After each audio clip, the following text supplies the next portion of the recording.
Nung tayo'y bata, Pasko'y pinangarap. O kay gandang pagmasdan, palamuting kumikinang sa pagdiwang natin ng Pasko. Regalo't pagmamahal meron tayo. Sa paglaki ang Pasko'y inaalala, pagbibigay ng regalo't mga sulat. Kung panahon na ng Pasko, mga taong malapit sa ating puso. O Pasko na, o Pasko na, o anong saya. Ating pag-ibig, pagmamahal at pagdarasal. Ang boses ng kagalakan ay pakinggan. Lahat ay Ating batiin ng maligayang Pasko.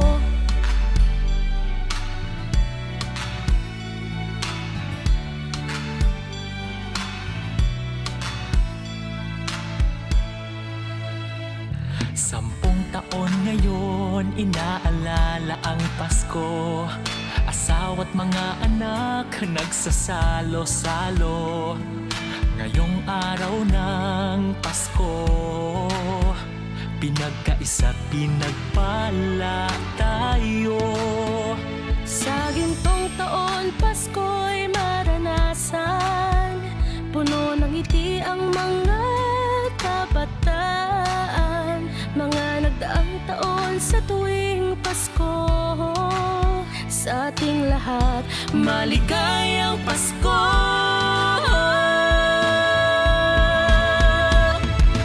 O Pasko na, o Pasko na, o anong saya.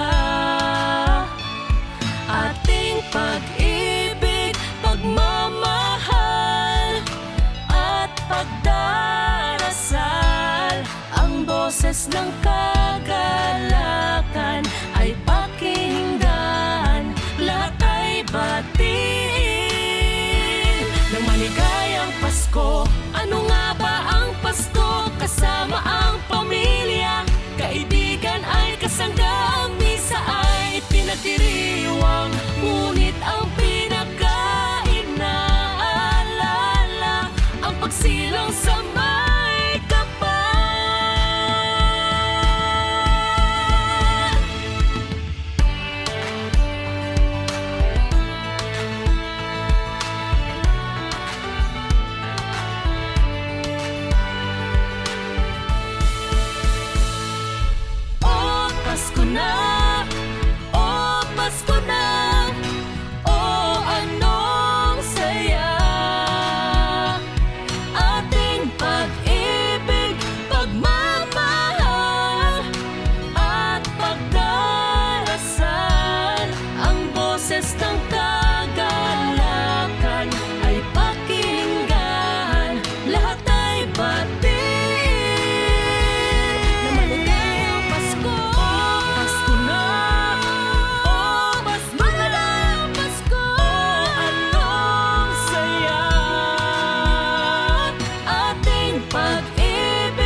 Akong siyang napili mo, sadyang pinagpalang magkaroon ng tulad mo.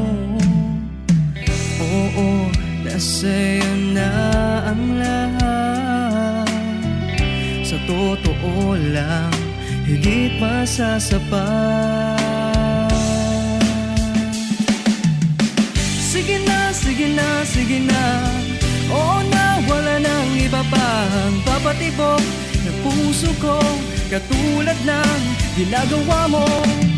Hindi na dapat pang mangamba, puso ko ay nabihag mo na. Walang ibang mahal kundi ikaw, o aking prinsesa.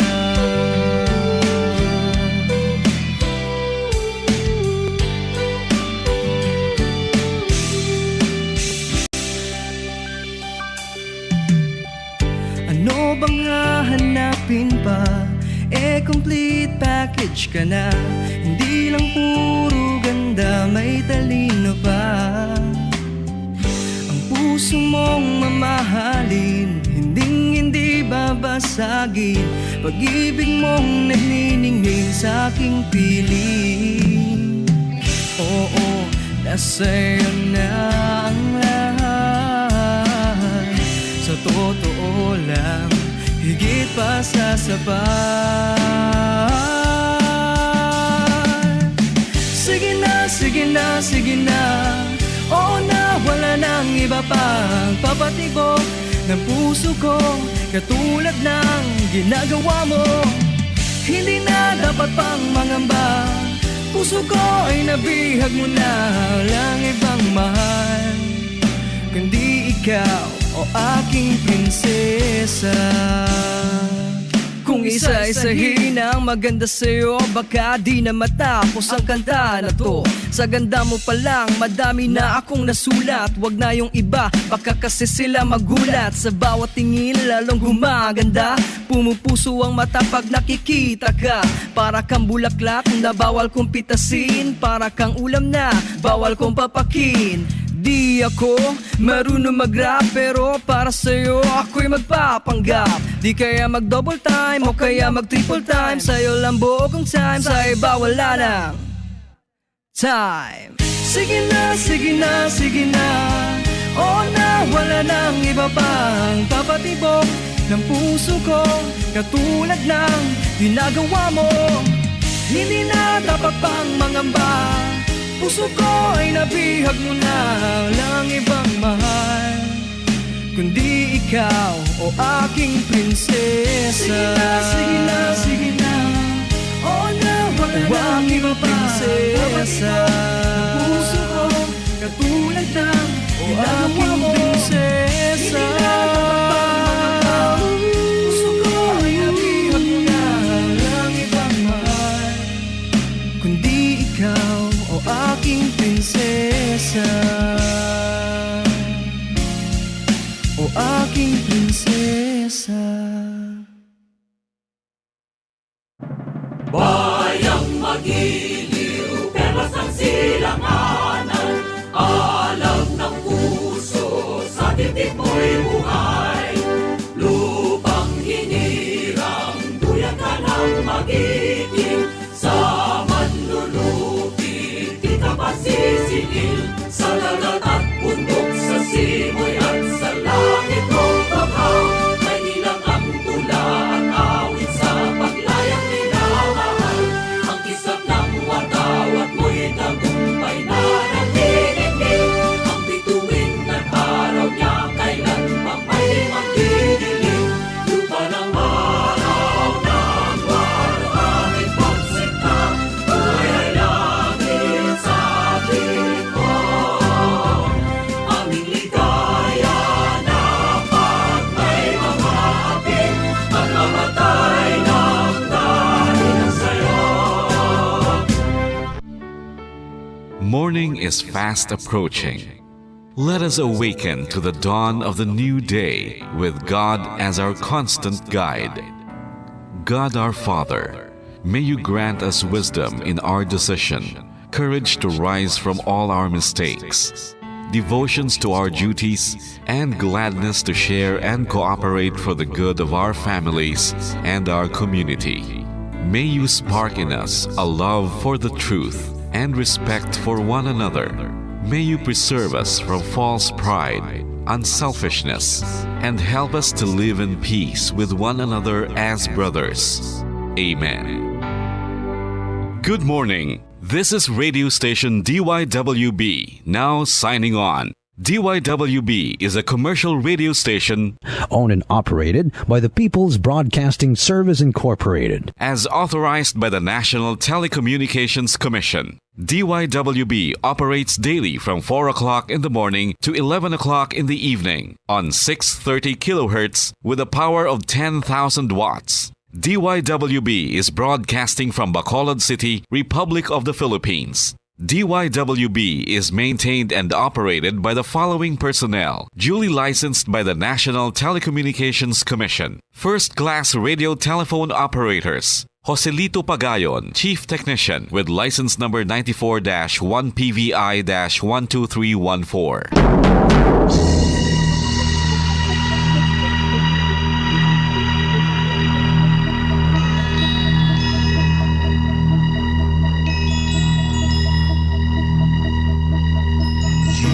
Are the reason why this network is on. We're standing together, so loud and so clear.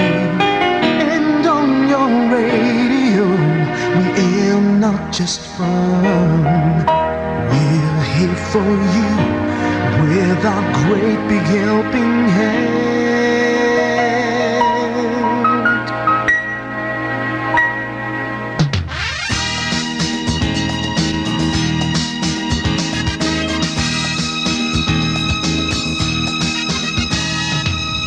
Are the reason why this network is on.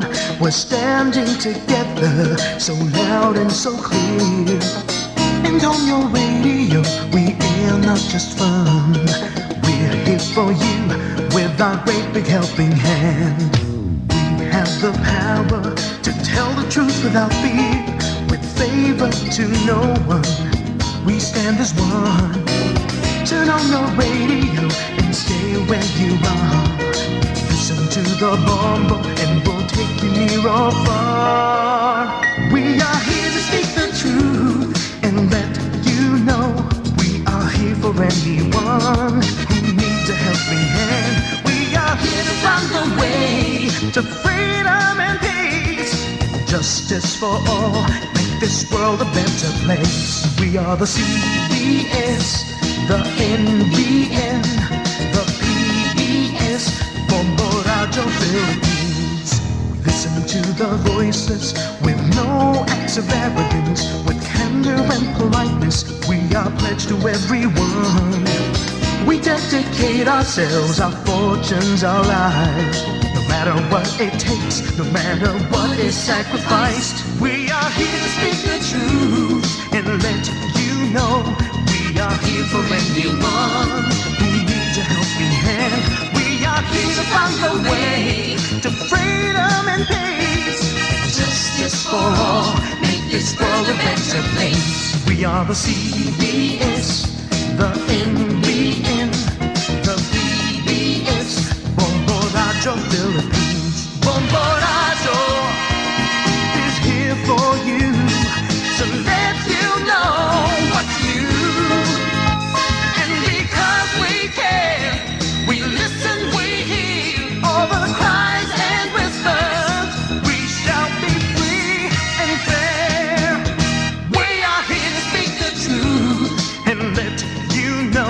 We are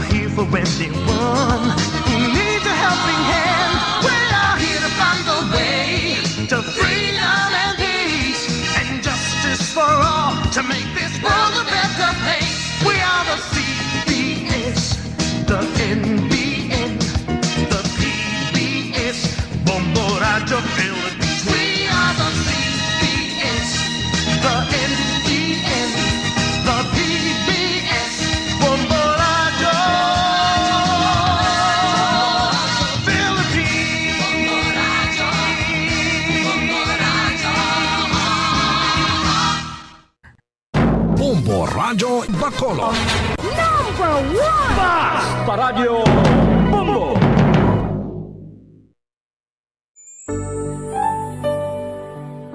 Mga dagway, sang paghigugma. Mga dagway sang paghigugma. Mga istorya sa mga ordinaryo nga mga tawo nga naghigugma sang pinasahi nga paagi. Mga dagway sang paghigugma. Sila nakadiskubre sang gugma. Gugma nga nagduso sa ila sa paghimo sa mga butang nga naghatag sang kadayawan sa Dios. Para sa sini nga mga ordinaryo nga mga tawo, ang pagpangabuhi nga mabungahon, mahigugmaon, kag pagkabuhi sa paghigugma. Ang ila kabuhi nakapahamuot sa Dios, tungod sila naghigugma. Ini nga mga istorya mangin inspirasyon man sa aton tanan. Kita man ginaagda nga magkabuhi nga maripayon, dira sa gugma sang Dios, kag pag-alagad sa aton isig katawo.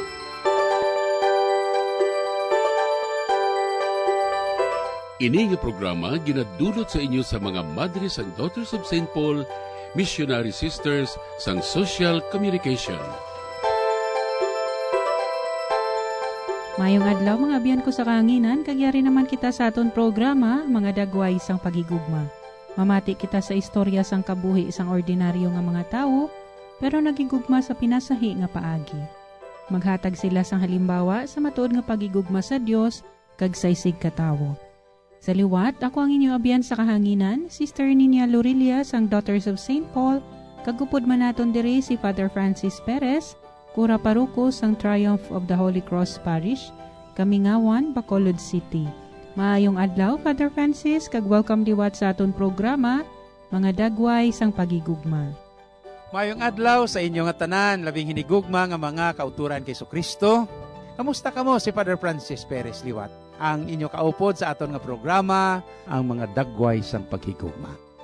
Karon ululupod naman kita nga magkilala kag magpamalandong sang kabuhi ni San Juan Diego, isa ka ermitanyo. Ang matarong magakalipay sa imo kusog o Ginoo, kag nagahugyaw sa imo dako nga bulig, imo siya ginhatagan sang iya naluyagan. Mga muyo kita.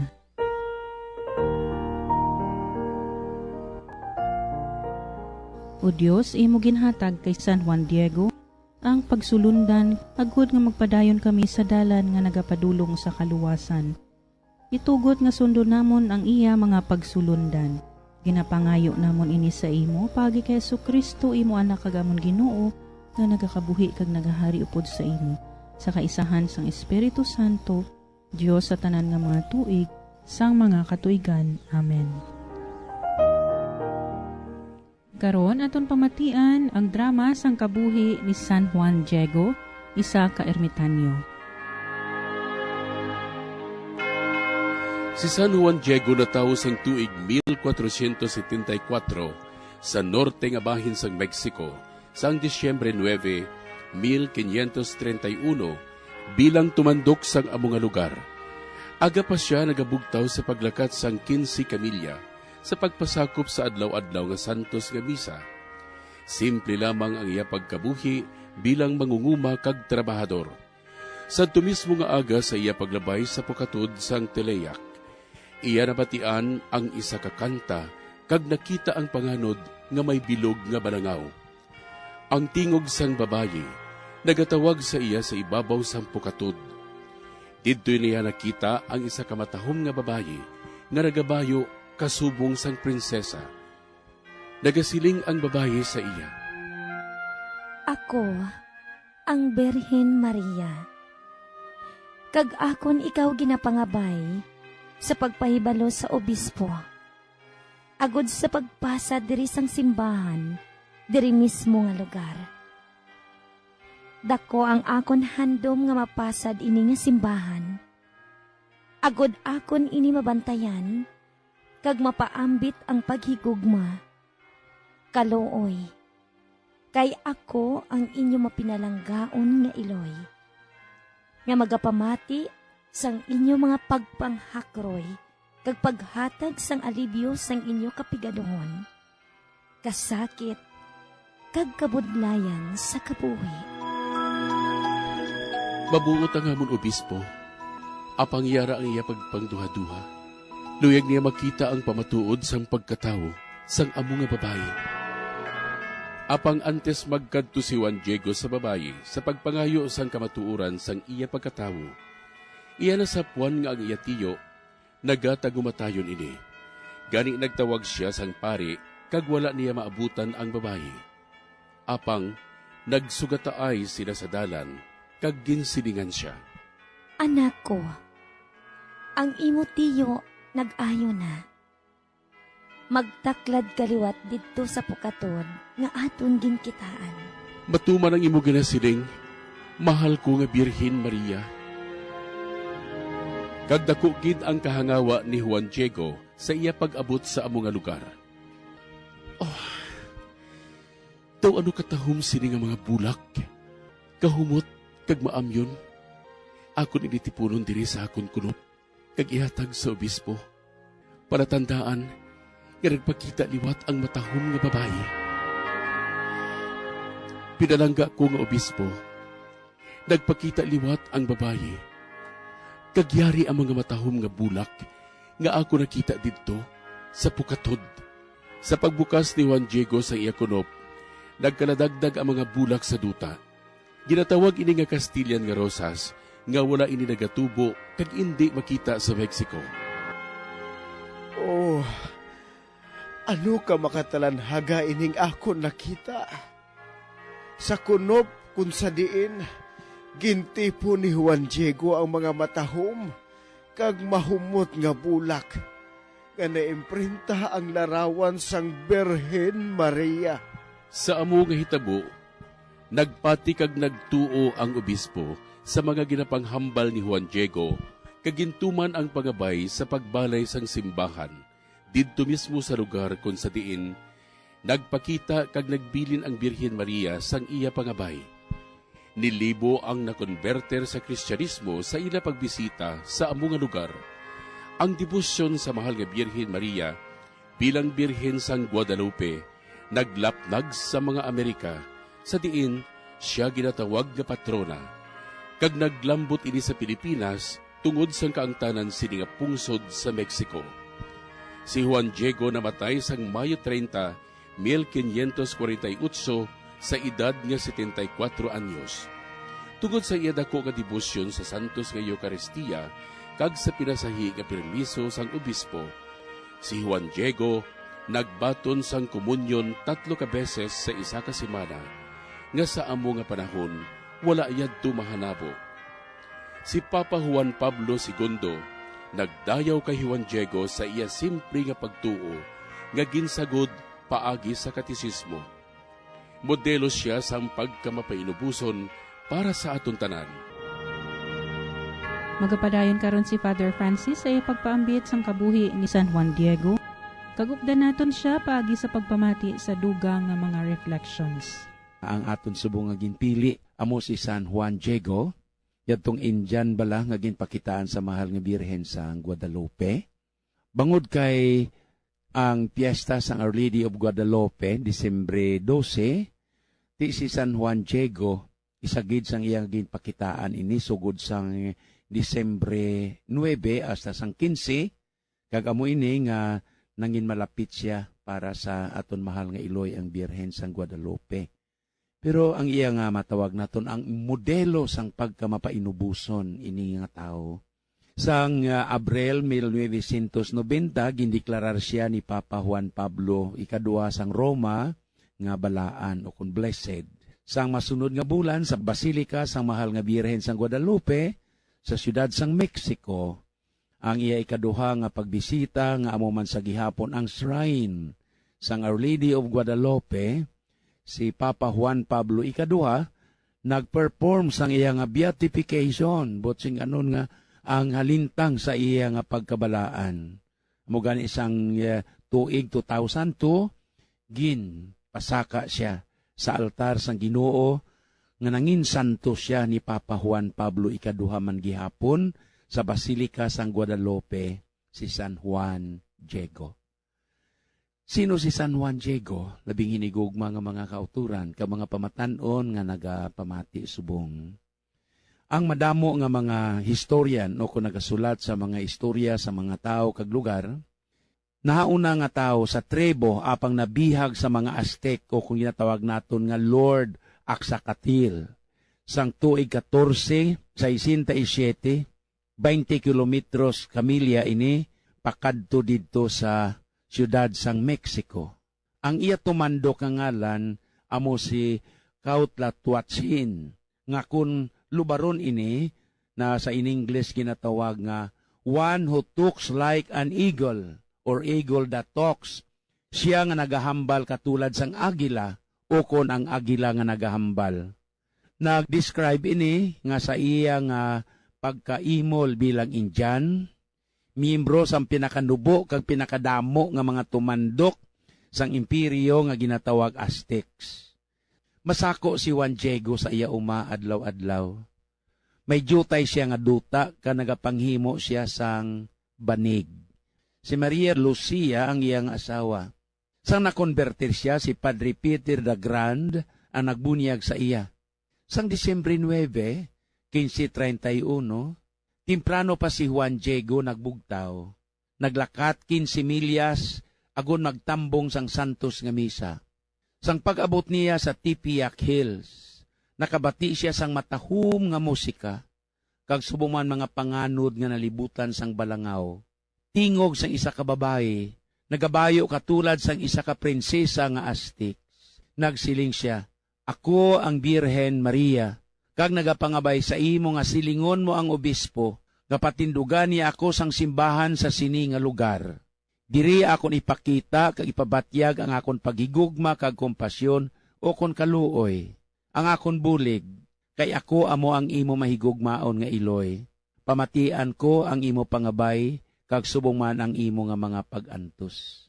Ang obispo mismo nagmando sa pagpatindog sang simbahan sa amo mismo nga lugar, nga karon bantog nga shrine sang Our Lady of Guadalupe, patrona sang Amerikas kag patron sa mga unborn child.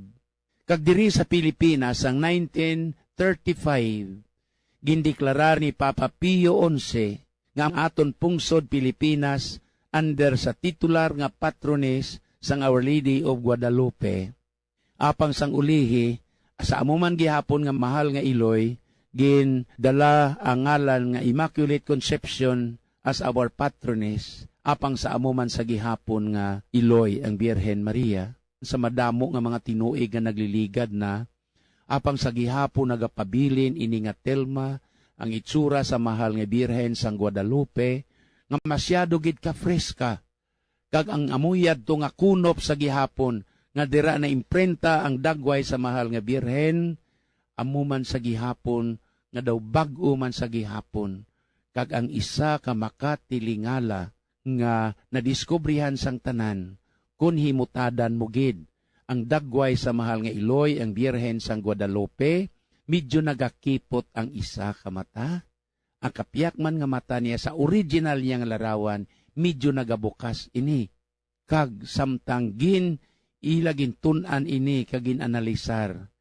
Nakita sa eyeball sang mahal nga Birhen sang Guadalupe, nga sa iya tao-tao sang iya nga mata, may isa ka laragway sang isa ka tao kag Indian, kag inaway sang liwan, kundi si San Juan Diego.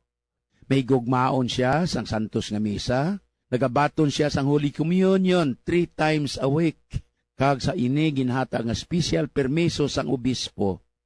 Amo gani si Papa Juan Pablo II nagdeklarar sa mahal nga Birhen Maria sa kay Juan Diego. Nagsiling siya sa kay Juan Diego, "I am nobody, ayan why ako sang importansya sa iban. I am a small rope, gamay lamang ako nga pise, a tiny ladder, gamay nga hagdanan, kag subong man, isaayan kaikog nga ginreject, primero sang obispo, apang ang mensahe sang mahal nga iloy, natuman ini, sang makita niya ang tanda sang mahal nga iloy, ang Birhen Maria. Sa sinaman nga lugar, madamo sa mga nagkalamatay kag ginapamatay nga mga kabataan bisan paara sa iloy sang ila taguangkan sang ila nga mga iloy bangod sang abortion. Ang mga kabataan mismo nga ginapanghulog ila nga ginahalad ini sa mga Diyos. Amo ina nga ang mahal nga Birhen sang Guadalupe gintig-ulohan siya patron sa mga unborn fetus. Ang mahal nga Birhen sang Guadalupe amo ang aton patron, ilabi na gid sa mga kabataan kag subong man sa mga unborn fetus. So sa inyo tanan, labing hinigugma nga mga kauturan, kabay pa nga si San Juan Diego magahatag sang madamo nga pagtulunan sa aton tanan kag masunod naton ang iya nga bertud, ang pagkamasinulundon kag ang pagtuman sang mga ginahambal kag ginasugo sa iya nga karon nangin balaan kag bulahan na siya kag ara na sa ginharian sang langit. So sa liwat si Father Francis nagapaalam sa inyong atanan, Father Francis Perez, kag nagatamyaw sa inyo gihapon sa maayo nga pagpamati, kaupod kay Sister Ameline sa gihapon, sa aton nga programa, kag sa sini nga istasyon. Kung nagapasalamat sa inyo tanan, kag nagapaalam nga nagasiling, may God bless us all. Madamo gid nga salamat Father Francis sa imong matahom nga pagpakilala kag pagpangop sang kabuhi ni San Juan Diego. Ginkilala siya sa iya pagkabalaan kag dako nga debosyon sa mahal nga Birhen sang Guadalupe. Namatay siya sa edad nga 74 anyos sang tuig 1548. Si Pope John Paul II ang nagkanonay sa iya sang tuig 2002 kag gindayaw siya tungod sang iya pagkasimple kag pagka mapainubuson. Mga abyan, magpadayon kita hasta sa masunod nga semana. Sa aton masunod nga programa sang mga dagway sang paghigugma. Sa amo gihapon nga takna kag istasyon sang aton radyo. Salamat gid sa inyo padayon nga pagpakig-upod. Bendisyonan kita tanan sang aton makaako.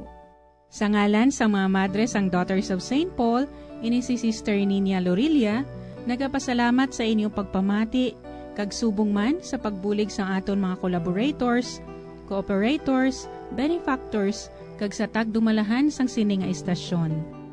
Sarang man kamo makig-angot sa Daughters of St. Paul, Bacolod, 29 Corner Hernaez, Henares Streets, 6100 Bacolod City. Telephone number 433-1648. Daughters of St. Paul, Iloilo, 425 E. Lopez Street, 5000 Haro, Iloilo City, or cellphone number 0943-541-0771. Kaupod sang aton santo, aton pangayuon ang bendisyon sang aton mahal nga Diyos.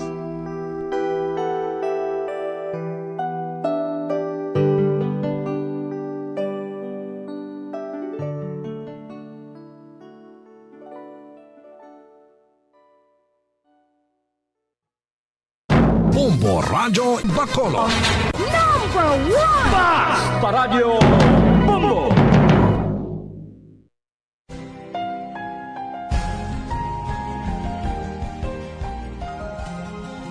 Ang akon tagipusoon nagakalangkag sang pagbutlak sang adlaw nga labing masanag. Sugdanan ka nga ginggikanan sang kalinong sang manunubos sining kalibutan nga madulong. O Kristo nga kasanag sang amon dalanon, sa imo ang pulong nga matinubuson. Ipadala ang imo espiritu sa pag-amuma, sining tagipusoon nga nagahandom sang imo gugma.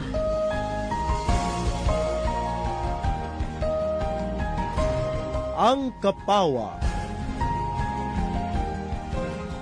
Mayong adlaw mga kauturan kagabihan ko kay Kristo Jesus sa sining ikatlo nga Domingo sang Adbiento. Gaudete Sunday. Magkalangkag kag magkalipay kita sa sining adlaw. Bangod nagahilapit na ang pag-abot sang aton Ginoong Hesus sa adlaw sang Paskwa. Akon gid ginatamyaw ang tanan naton nga tagpalamati dira sa Marbel, sa Coronadal kag Cotabato, sa Kalibo kag Aklan, sa Capiz kag Rojas, Iloilo kag Guimaras, Cadiz kag Sagay, subong sa Bacolod kag sa bugos nga Negros Occidental kag Oriental, kag maabutan sining aton programa karon nga Domingo. Sa mga nagpadala sang ilang mga text, salamat gid kag saligan ninyo nga ginaupod gid namon ang inyo tanan nga mga ginapangabay kag mga intensyon sa amon pagpangamuyo. Ilabi na gid ang may dako nga pagkinahanglan sang kaluoy kag pagtabang sang aton mahal nga Dios. Siya ang Dios nga padayon nagaubay kag nagatuytoy sa aton. Aton itugyan ang aton kahimtangan sa kabuhi, sa iya amay nun nga pagtatap kag pagpalangga. Magkalipay kamo sa gihapon sa Ginoo. Liwat ginasiling ko sa inyo, magkalipay kamo, kay ang Ginoo madali na lang mag-abot. Mga muyo kita. O Dios nga amon amay, nakahibalugid ikaw nga kami nagapaabot sing matinuuhon sang piyesta sang pagkatawo sang imo anak. Kabay nga madangat namon ining piyesta sang kalipay, kag sang kaluwasan, kag masaulog namon ini sing masinedyahon. Ginapangayo namon ini sa imo, pagi kay Jesucristo imo anak kag amon Ginoo, nga nagakabuhi kag nagahari upod sa imo. Sa kaisahan sang Espiritu Santo, Dios sa tanan nga mga tuig, sa mga katuigan. Amen. Ang santos nga ebanghelyo suno kay San Mateo, Kapitulo 11, versikulo 2, tubtob 11. Sadto nga panahon, sa pagkabati ni Juan Bautista dito sa bilangguan, nahanungod sa mga ginahimo ni Kristo. Ginpadala niya ang iya mga gitutunan sa pagpamangkot kay Jesus nga nagasiling, "Sugiri kami, ikaw bala ginasiling ni Juan nga magakari? O kung magapaabot pa kami sing lain?" Si Jesus nagsabat, "Balik kamo, kag sugiri ninyo si Juan sang inyo nabatian kag nakita.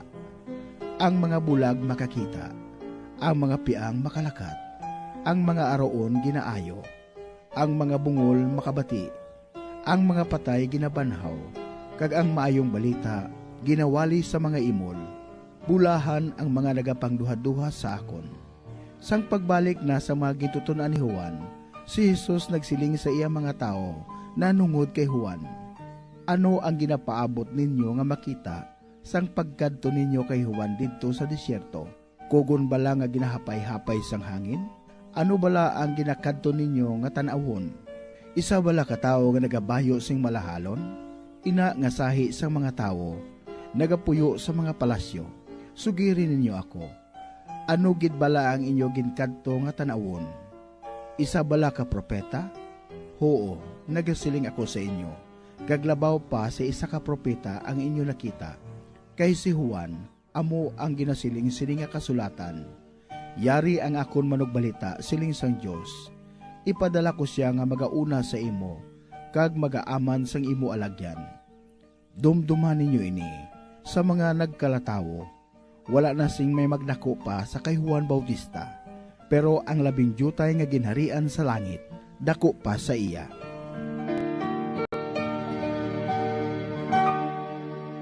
Mga hinigugma kong nga mautod, nagapadayon kita sa panahon sang Adbyento. Sa sining Domingo, aton tagaan sa atensyon ang importante nga persona nga nag-aman sang alagyan sa pagkari sang aton Ginoong Hesus, si Juan Bautista. Agud mahangpan gid naton ang mensahe sa aton ebanghelyo, pagaupdan kita ni Reverendo Padre Jerivel Celestial, chaplain sang University of St. Lasal, Bacolod City. Maayong aga, Father Jerivel. Mayong aga, Star Ninia, good morning mga pinalangga ko nga mga utod kay Kristo. Yari na kita subong sa ikatatlo nga Domingo sang panahon sang Advento. Itawag nato ini nga Gaudete Sunday.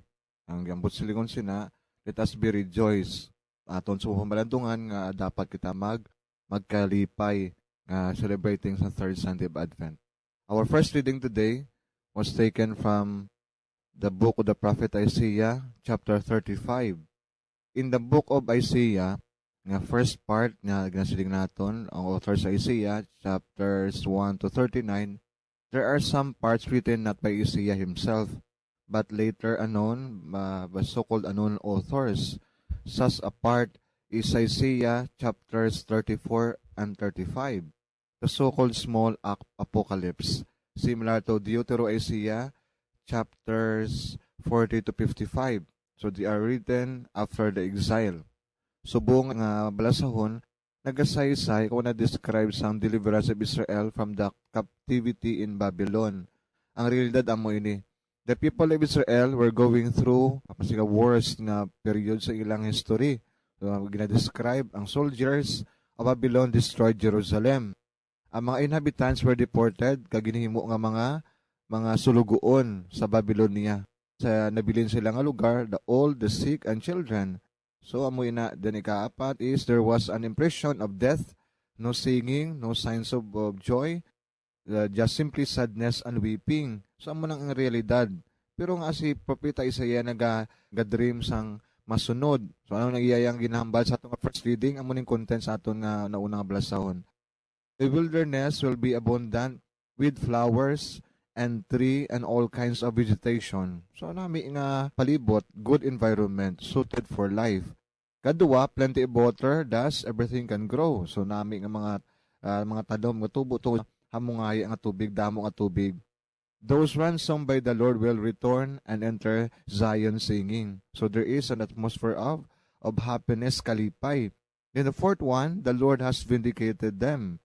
As Savior, He heals them all the infirmities of the body. So ang ginahambal, blind can see, deaf can hear, lame can walk, and dumb can speak and sing. So amo na ay ang matahom nga dream kag vision ni Propeta Isaiah. So pag kinalipay ang iyang atmosphere, despite of the fact ang reality niya, medyo malaw ay nga kahimtangan. That is our first reading.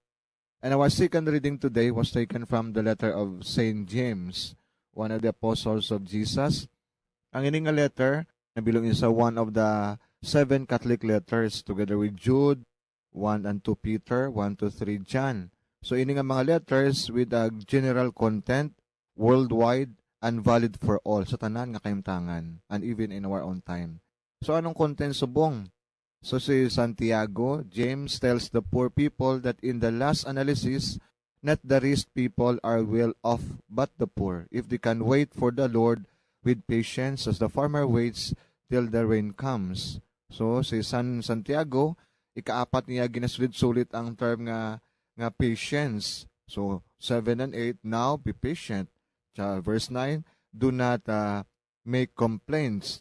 Verse 10, submitting with patience. Sa siling niya, sa mga pigado, in your sorrow, do all you can to obtain justice, but do not use violence against to oppress you, and do not complain against another. So muna nga dapat nga mapinasensyahon nga nagapaabot sa Ginoo naton, kay siya mismo maghatag sang aton nga kinahanglanon. I will supply sang mga grasya nga para gid maka-enhance sa aton nga kabuhi bilang tawo. That is our second reading. And our gospel today was taken from the Gospel of St. Matthew. So masiling kita, ang first Christian communities were at the grip with the disciples of John the Baptist, who continued to ask themselves the same question which had troubled their teacher. Was the Messiah announced by Saint John the Baptist really Jesus? So ang mga pamangkot, kung si Kristo gid man bala, ang ginapaabot sang mga tao, including Saint John the Baptist. So kabalo kitang rason nga ana preso sa San Juan, tungod mismo isog saya, nga magtadlong ka magkorek sa tiko o pamatasan sang hari, no? So gani ginayon siya gipapriso. So ipadala ya disipulo to ask Jesus kung siya nagidmambala. So diri naton makita ang kaungdan. So kung pamalandungan naton, who are you? Who is Jesus and who is Saint John? Amo nang duha ka bahin nga makita naton sa aton nga ebanghelyo. The first part, verses 2 to 6 tells about the question put to Jesus by a group of John's disciples. Siya na bala ang Mesiyas. Ang second part, 7 to 11, description of Saint John the Baptist. Sino si San Juan Bautista? So, amo nang duwa kabahin sa aton nga Ebanghelyo subong. Tandangin natin makuturan, ang sabat ni Jesus quoted from Isaiah chapter 26 verses 19, then Isaiah 29 verses 18 to 19, Isaiah 35 verses 5 to 6, and Isaiah 61 verse 1. So, amo na ang quotation from the Old Testament, ang sabat kung sino si Jesus. So, nagsilig niya, ang masunod ba lang makuturan, simple lang ang pagsabat. Go and tell John what you hear and see. The blind regain their sight, the lame walk, lepers are cleansed, the deaf hear, the dead are raised, and the poor have good news proclaimed to them. So amo nang sabat, siling na ako na mo itong quotation from the book of the prophet Isaiah. Para sa Jewish theology makuturan, the gift of miracles was not in itself a characteristic of the Messiah. Kaya man para sa ila, they're expecting a kind of Messiah, just like King David. That is why si San Juan Bautista, alain man ang ginapaabot niya, no, vengeful type nga Mesiyas. Para sa mentalidad sa mga tao sa iyang panahon, mga Jewish people. Kalsubong man, tidoob ang pagsabat ni Jesus, hindi direct bala makutura now. Makasiling kita, so para kay mismo kay San Juan, that things nga not necessarily nga si Jesus amo ang Mesiyas, despite pa sa iya mga miracles. Nga mamakuturan, kay man na ilagay na paabot mo ng rason. Then Jesus was criticized more and even abstained intentionally in manifesting his messiahship. So mismo siya gahold. So amo na ang gapang duwa-duwa man ang mga tao sa palibot niya, including Saint John. So Saint John was expecting a vengeful and triumphant Messiah. Jesus could not answer the John Baptist question directly. So amo na ang pamangkot sa disipulo kasi San Juan. So but Jesus nevertheless invites John the Baptist to reflect on his miracles. So amo ng quotation. Then Jesus regroups them and presents them in a terms used by Isaiah in the prophet's description of the Messianic era, and that is Isaiah 35 verse 5 to 6 and Isaiah 61 verse 1. Ang hilimuon sining nga Mesiyas. Then lastly, Jesus also hints that even his showy aspect, mga miracles niya pakita-kita, aspect of his personality is only a secondary element of his messiahship. So lain niyang iyang pamaagi sa pagpakita sang iyang pagka-Mesiyas. So makuturan, kung describe natin simply, ano bala ang second part kay Nino? Ti una-una nga sabat sa San Juan Bautista. John the Baptist is not a light reed swaying in the breeze. He is not an opportunist, changing opinion as circumstances change in order to remain friends with powerful. Samo ng panimot ng si St. John. Ikadua, St. John is capable of attacking political bosses, mga boss bala, mga hari, kung sala sila sala. Thirdly, he is not a corrupt person, one who thinks of his personal interest and welfare only. Katapos sa description ng San Juan Bautista, he was a prophet, the precursor of God, manog preparar sang dalan. Sa munang kaungdan sa ato nga Ebanghelyo. So we'll get now the implication. So anong makuha naton? So una gid makauturan, just like Saint John, makasala man kita of knowing somebody.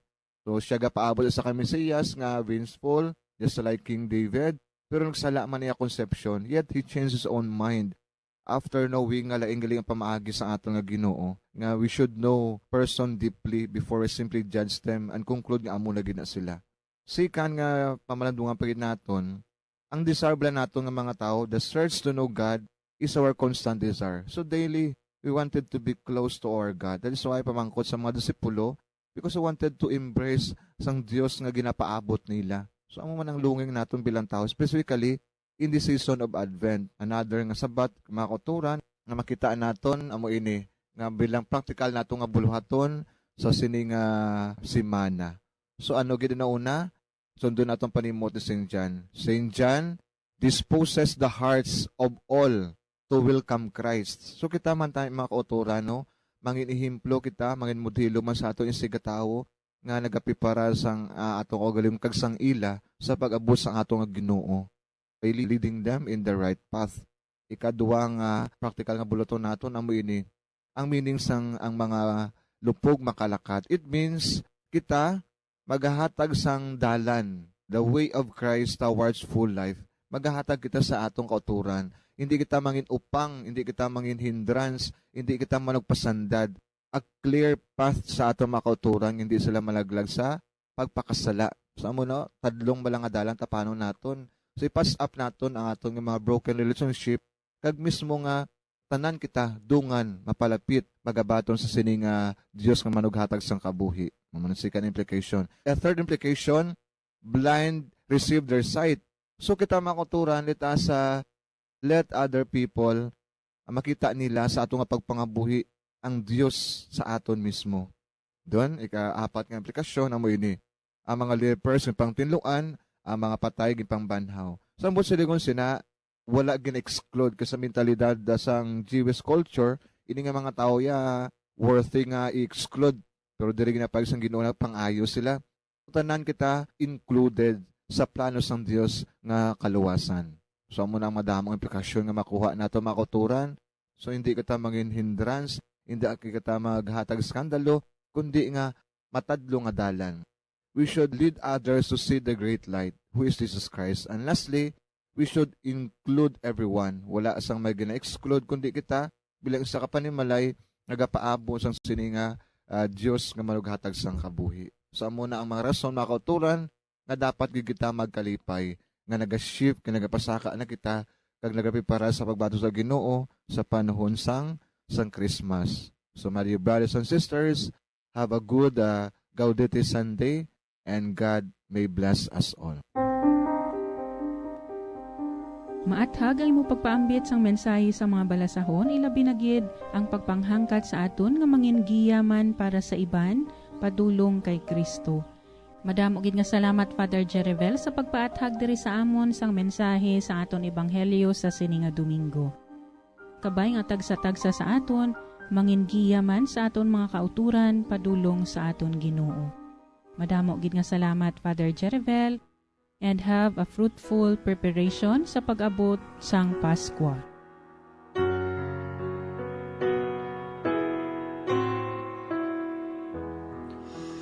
Lord, come and save us. Lord, come and save us. Lord, come and save us.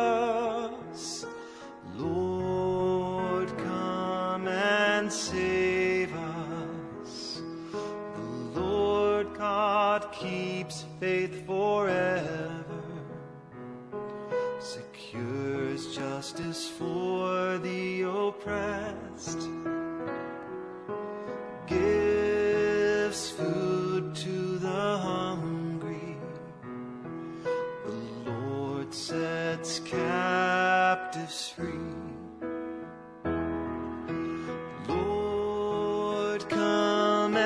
Save us, Lord, come and save us. The Lord gives sight to the blind. The Lord raises up those who were bowed down. The Lord loves the just. Protect strangers. Lord, come and save us. Lord, come and save us. The fatherless and the widow he sustains, but the way of the wicked he thwarts. Shall reign forever, your God, O Zion, through all generations. Lord, come and save us. Lord, come and save us. Padayon kita sa pag-aman sang aton mga kaugalingon sa nagahilapit nga selebrasyon sang Paskwa, paagi sa pagpangamuyo para sa panahon sang Adbyento. Pangamuyo para sa Adbyento. Magkari ka o Ginoong Hesus. Ginoo sang kapawa kag kadulom, ipadala ang imo Espiritu Santo sa amon pag-aman para sa Paskwa. Tungod sang tuman nga buduhaton, nagapangita kami sang kalinong, agud mabatian ang imo tingog sa tagsa kation, kag mabatyagan ang imo presensya sa tunga sang kasakuon. Nagakatublag kami sa madamo nga hilikoton, sa mga bagay nga indi malahalon, kabay nga amon balikdon ang imo pag-abot sa nagakaigo nga tion. Kami man nga may mabugat sa maratyagon, Nagatinguha nga pahagan-haganon, agud maangkon ang kapag-unsang kaugalingon kag kasadya sa imo presensya. Imo kami pinalangga nga mga anak, nga nagapangnakaton sa kadulom, kag padayon nga nagahandom sang kapawa kag paglaom. O Ginoo, bulahan kami tungod sang imo mapinadayunon nga grasya, agud maangko namon ang bug-os nga kalipay nga ginatigana para sa amon sa himaya sang imong amay. Gani sa imo kami nagapangalaba, magkari ka o Ginoong Jesus. Sin is multiplied very easily throughout the night in every part of the world. Thousands of great machines operating at astonishing speeds produce millions and millions of copies of magazines, newspapers, and tabloids. Each evening, crowds of moviegoers watch motion pictures, violent and pornographic. For practically the entire day, radio and television are on the air with programs, good and bad. And to top it all, more young people frequent in internet cafes. Who is to say what percentage of what they read, watch, and hear is good, and what percentage instead is dangerous? Be a modern apostle and communicate the good news using the media of social communications. For more information, please contact Daughters of St. Paul, Bacolod, 29 Corner Henares, Hernaez Streets, 6100 Bacolod City. Telephone number 433-1648. Or Daughters of St. Paul, Iloilo, 425 E. Lopez Street, 5000 Haro, Iloilo City. Cellphone number 0943-5410-771.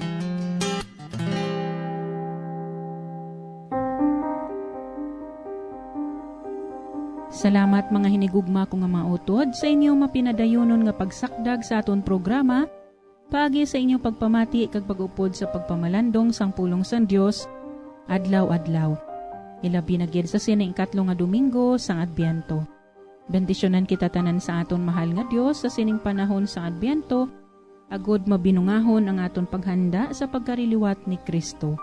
Hasta sa masunod nga Domingo, ang katapusan nga Domingo sang Adbyento, bag-o ang Paskwa, December 18, 2022.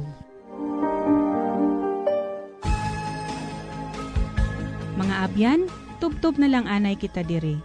Akon gid kinapasalamatan ang tanan nga mga Pauline cooperators, collaborators, benefactors, kag tagdumalahan sang sini nga istasyon. Kung gusto ninyo iupod ang inyong mga intensyon sa amon pagpangamuyo, ipadala lang ninyo ini sa Pauline's Media Center, Bacolod. Daughters of St. Paul, 29 Corner Henares Streets, 6100 Bacolod City. Daughters of St. Paul, Iloilo, 425 E. Lopez Street, 5000 Haro, Iloilo City. Telephone number 320-9487 o mag-text sa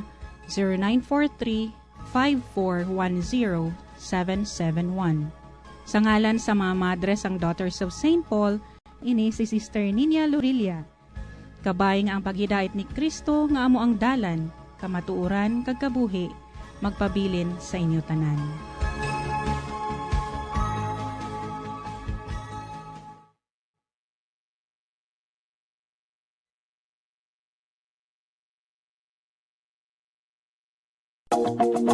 Sa masami kung kita ang nagakaon sa luto nga kapayas, una naton ginapahigad ang liso. Apang nakaibalo bala kamo nga madamo man sang nutrisyon nga makuha sa liso sang kapayas? Medyo mapait kag peppery ang sabor sini. Abang ang liso sang kapayas ang sarang man nga makaon paagi sa pagpamaladiri kag pagpudpud. Ang 100 grams